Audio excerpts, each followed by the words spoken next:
Olá pessoal do sétimo semestre noturno. Antes de ingressarmos no estudo dos temas da segunda unidade, vamos fazer uma rápida abordagem sobre a nossa avaliação. Eu perguntei a vocês o seguinte: Jefferson, morto pelo próprio irmão Disseu, em 28 de 11 de 2013, não deixou testamento, tendo deixado apenas como parentes colaterais os seguintes: 3 irmãos germanos, de nomes Álvaro, Renato e Cláudio, 2 irmãos unilaterais, de nome Disseu e Guilhermina, 2 tios, de nome Walter e Pedro, 8 sobrinhos: Euclides e Zenaide, filhos de Renato, Antônio e Cíntia, filhos de Disseu, Sandoval e Marisa, filhos de Cláudia, Humberto, filho de Álvaro, e Maurício, filho de Guilhermina. Sabendo-se que Jefferson deixou bens e que Disseu foram condenados por indignidade pelo juízo civil da comarca, onde o pai tinha domicílio, que Álvaro faleceu em 14 de 3 de 2010 e que Guilhermina faleceu em 23 de 1 de 2016 e que Renato renunciou à herança. Pergunta-se: como se partilhará a herança de Jefferson? Em primeiro lugar, é bom constatar que Jefferson não deixou descendentes, nem ascendentes, nem cônjuges, deixou só colaterais: irmãos, sobrinhos e tios.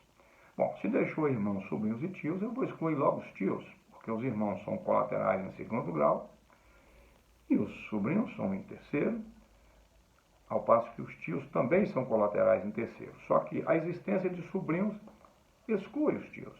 Mas não é nem por isso. Os tios são excluídos porque nós temos colaterais de segundo grau, que são os irmãos. Então, os irmãos já vão excluir os tios. E por que eles não vão excluir os sobrinhos? Porque existe a possibilidade de direito de representação pelos sobrinhos, né, filhos de irmãos pré-mortos, que é o caso aqui de quem foi que pré-morreu aqui foi Álvaro, que pré-morreu. Bom, então vamos lá. Irmãos bilaterais ou germanos são aqueles irmãos, filhos do pai e da mãe de Jefferson. Irmãos unilaterais são aqueles filhos só, ou do pai ou só da mãe de Jefferson. Nós sabemos que os irmãos bilaterais recebem o dobro do que couber a um irmão unilateral. Isso é fato, nós não temos que duvidar disso. Então, os irmãos bilaterais, que são Álvaro, Renato e Cláudio, vão receber o dobro do que irão receber Disseu e Guilhermina. Se Disseu e Guilhermina receberem R$10 cada um, Álvaro, Renato e Cláudio vão receber 20 cada um. Bom, mas acontece que aqui no enunciado, nós estamos sabendo que Disseu foram condenados à indignidade, às penas do artigo 814. Ele foi condenado pelo juízo civil. Logo, ele será afastado da sucessão. Será afastado, mas os seus descendentes, Antônio e Cíntia, vão suceder por representação, recebendo a parte que caberia a ele. O mesmo acontece com os filhos de Álvaro. Álvaro pré-morreu, morreu antes de Jefferson. Os seus filhos vão receber por representação. No caso, é um filho só, Humberto, vai sucedê-lo em seu lugar, por representação. Guilhermina faleceu depois de Jefferson, então não houve pré-morte aí. Quem recebe a herança é a Guilhermina. Ela estava viva quando Jefferson morreu. Depois, nós vamos cuidar em outra prova da sucessão de Guilhermina. Então, nesse caso aqui, nós vamos distribuir a herança para os filhos de Disseu, para Guilhermina, que estava viva quando Jefferson morreu, para Humberto, que é filho de Álvaro, que este sim pré-morreu, morreu antes, e para Cláudio, que está vivo. Os filhos de Renato e nem Renato, que é o renunciante, nada vão receber, porque o artigo 1811 vai dizer que não há sucessão por representação de herdeiro renunciante. Se Renato renunciou, ele se afastou da sucessão e afasta também os seus filhos. Então, nesse caso aí, a herança será dividida para Disseu, que está pré-morto porque a sentença de indignidade o considera assim. Os seus 2 filhos, Antônio e Cíntia, iriam receber a parte que seria dele, que é metade do que couber a Cláudio e a Humberto. Guilhermina estava viva, recebe a cota normalmente, que é a metade da cota que caberá aos bilaterais. Bom, Álvaro era pré-morto, mas deixou um filho, Humberto vai receber a parte que caberia ao alvo, o dobro do que recebe os filhos de Disseu e Guilhermina. E Cláudio, que está vivo, que vai receber a outra parte. Acho que ficou claro aí.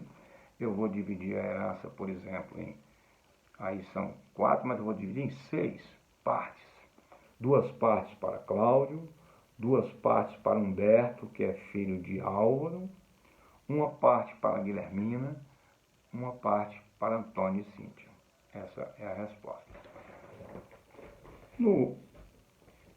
A segunda questão, eu pergunto o que é o princípio de Saizine, qual a sua importância, a sua relevância para o direito sucessório. O princípio de Saizine é aquele que está inserido no artigo 1784, o primeiro artigo do livro das sucessões, que preconiza que a herança é transmitida automaticamente para os herdeiros do morto. Aberta a sucessão, ocorrendo a morte, ocorre automaticamente a transmissão da herança, independentemente de qualquer formalidade. É nisso que consiste o princípio de Saizine. É de fundamental importância, porque ele vai promover a transferência dos bens considerando as datas da abertura da sucessão. O caso que nós examinamos anteriormente, Guilhermina, quando ela faleceu, Jefferson já havia falecido. Então, com o falecimento de Jefferson, a herança foi transmitida automaticamente. Guilhermina, que estava viva naquele momento, sucedeu, recebeu a herança. Aí, depois que ela morrer, como de fato aconteceu, segundo anunciado, os seus filhos vão cuidar da sua própria sucessão. Aí são 2 sucessões. Uma de Jefferson, que aconteceu primeiro, e a transferência dos seus bens ocorreu automaticamente para os seus irmãos, inclusive Guilhermina. E depois tem a sucessão de Guilhermina, que é outra sucessão. Então, o princípio de Saizine, resumindo, é aquele que promove a transmissão imediata dos bens para os sucessores. Observe que o princípio de Saizine não se aplica aos legatários, só se aplica aos herdeiros. No 3, nós perguntamos as distinções entre herdeiro legítimo, herdeiro instituído, herdeiro necessário e legatário. Em primeiro lugar, herdeiro legítimo é aquele que recebe parte ideal da herança, e são aqueles relacionados no artigo 1829. Eles são chamados de legítimos porque é a lei quem os institui como herdeiros. Herdeiro instituído é aquele herdeiro que também recebe parte ideal na herança, mas ele é instituído em testamento pelo autor da herança. Não é a lei quem institui esse herdeiro, é o autor da herança que faz um testamento inserindo-o como herdeiro, inserindo na sucessão uma parte ideal da herança. Herdeiros necessários são aqueles do artigo 1845 que deverão figurar necessariamente na linha sucessória.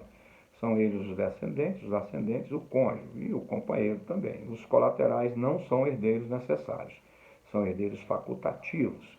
Nesse exemplo aí primeiro que eu dei, considerando que Jefferson não tem herdeiros necessários, ele poderia ter feito um testamento e deixado bens para um só deles ou para um estranho, se quisesse. Por que isso? Porque os seus irmãos não são herdeiros necessários. Não tem que figurar necessariamente nessa linha sucessória.